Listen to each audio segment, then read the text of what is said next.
So last week I wrote a little ambient patch that ended up fleshing out into a full song, and I figured before I go ahead and unplug everything, I'll just make a video going over some of the patching and sound design choices, and maybe more interestingly, the process that I go through here when working with the rack into the DAW. The first thing that I started with was these sort of back and forth arpeggios coming out of the quad VCO. This is not the most elegant arpeggiation you can do in Eurorack, but it is pretty straightforward and gives you a lot of options. So what I do is I have gates coming out of Metron, so I can punch in whatever kind of complex arpeggiation pattern I want into Zadar for the actual envelopes, and then those go into the CV for the quad VCA. And then as far as the chord selection, I'll come out of Volterra into the Harmonig, and then that quantizes the CV for the quad VCO. So basically with this Metron and Volterra, I can get any chord of any quality with any pattern I want. You know, it's kind of a lot for just arpeggiation, and it's probably not at all the most elegant solution for it. But it's definitely a pretty straightforward thing that's hands-on in a way that I like. So this sort of vibe that I had going with these was like it's like a C major to an F major, give you some sort of like Lydian or major feel, sort of give me underwater level vibes or like Donkey Kong Country vibes. I stuck with that. That's where I got these ambiances that gave me a similar vibe there, and put them in on top of this.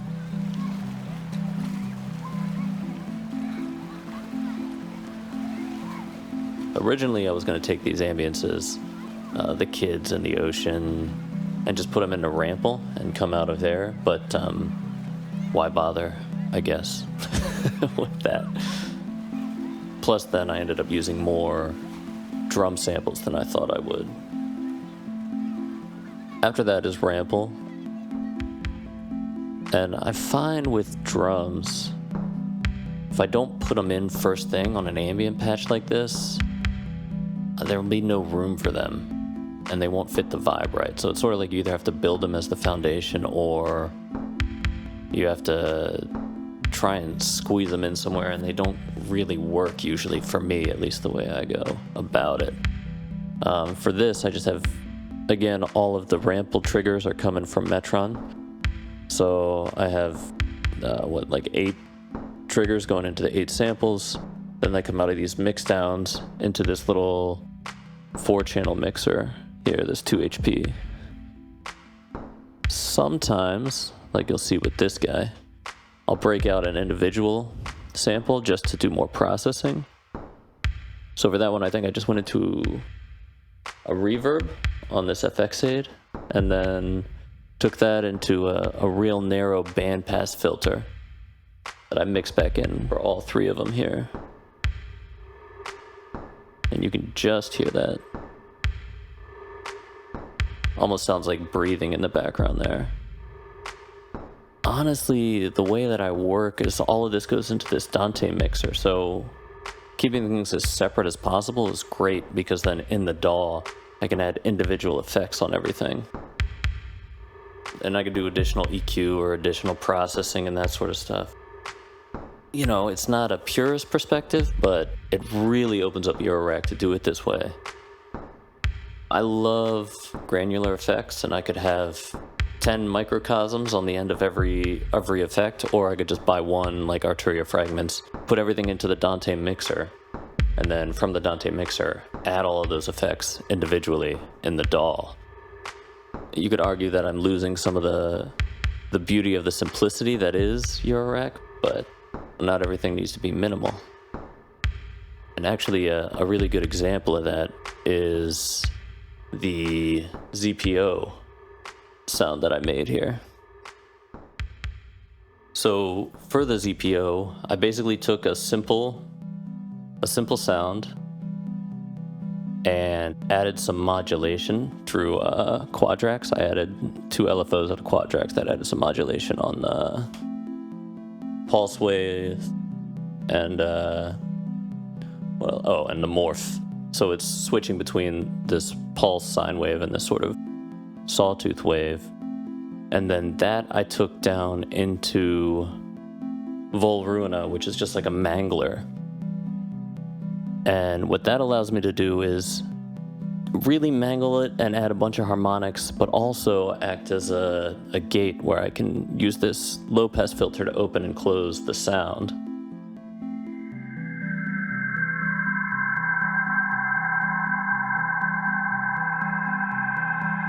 So basically, from here, it's going into the mixer and going into the DAW where I'm adding a little bit of grain delay, a little bit of delay, some more reverb, and a resonance reverb. Because coming out of here, it just sounds pretty harsh and gnarly. So I'm adding all the distortion in Eurorack, and then I'm sort of paring it down in the DAW. But I still get the playability of being able to open and close that sound right here while performing. So to me, that really is the best of both worlds there, getting that playability and getting a million effects all stacked on top of each other. At this point, you know, pretty solid bass, and it's moving on to adding some variations. So, you know, we can do drum variations on Metron. Because it's all routed to the different ramples, I just copy and paste and then do slight differences in the pattern. The nice thing about Rample is they have the built-in effects, and a lot of times when I'm going for an ambient sound, I'll bit crush everything and I'll filter everything. So you can see a lot of stuff's been filtered and a lot of stuff has been bit crushed as well, to just sort of keep those sounds sitting in the background a bit, so that they don't take over and they don't drive too hard for this type of song. Once I had that, using the Hermod, I'll take usually MIDI from the Mini Brute, go into the Hermod, record some chords or tracks. You can see these three are going to the chainsaw.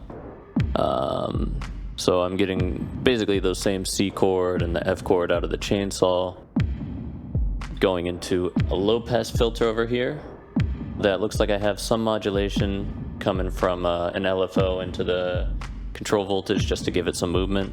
And then this has a VCA built in, the Endorphins stereo filter here. So I used stages, so I can open up the pad right there, and you hear it's just those two chords back and forth.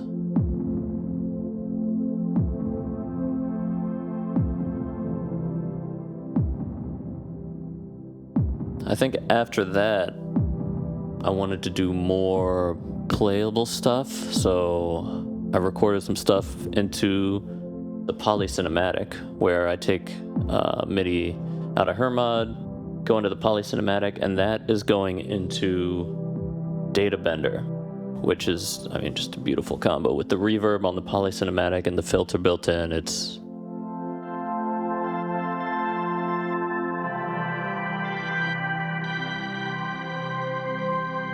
that's beautiful.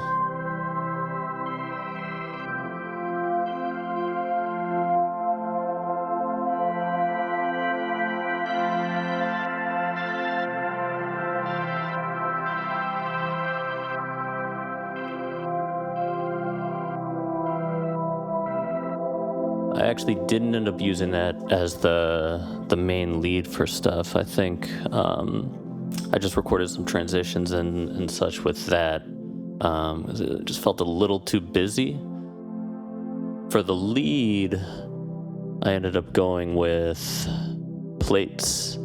And so for all the melodic stuff after this, I ended up doing, my last two voices are plates and STO, as sort of like sinusoidal type sounds that I could create simple melodies to sit on top of everything.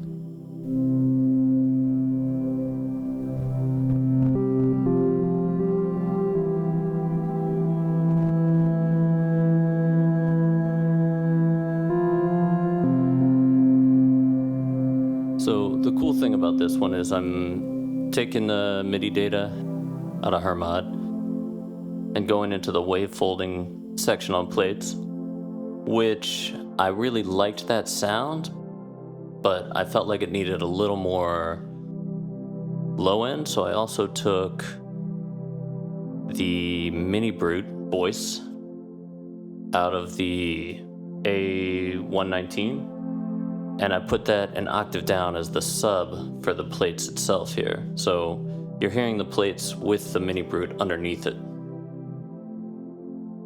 Then to spice that up, both of those are getting mixed together at the Quad VCA, going into both channels of the mutable clone racer, where this is just like a filter you can add distortion. And so it goes through one channel to get distortion and a little bit of high pass, and then the other channel, I'll control the low pass itself, so I can open it up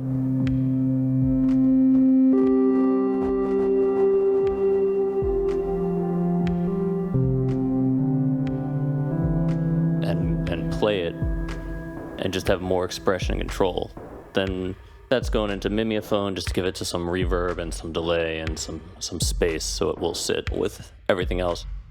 The only other part was the STO. I wrote a little melody, and that's just the STO going into Ghost for, again, more reverb and delay before going out into the DAW. Oh, I forgot to mention also that I did put the arpeggiator into Monsoon with a really low, the really short delay, just to give it a little bit more body and presence. It's not doing a lot. It's more of a reverb than it is a granular thing going on there. But it does add a little bit of presence to the sound.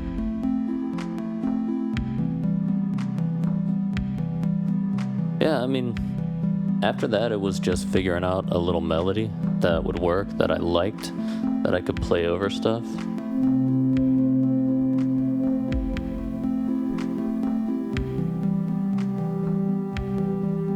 Something pretty simple, something just staying on like the 1, 3, and 5 of the 2 chords that we have. And then, it was figuring out the format and a little bit of variation. Just throw stuff into the DAW, cut it up, and then once I know what parts I want to go where, put them into Hermod, put them into Metron, and play it out. If people are into this sort of breakdown, I'll try and do more of them in the future. They take a decent chunk of time, and it's hard to figure out the best way to film this kind of stuff, but it's nice to just take in what I did before I go ahead and unpatch everything.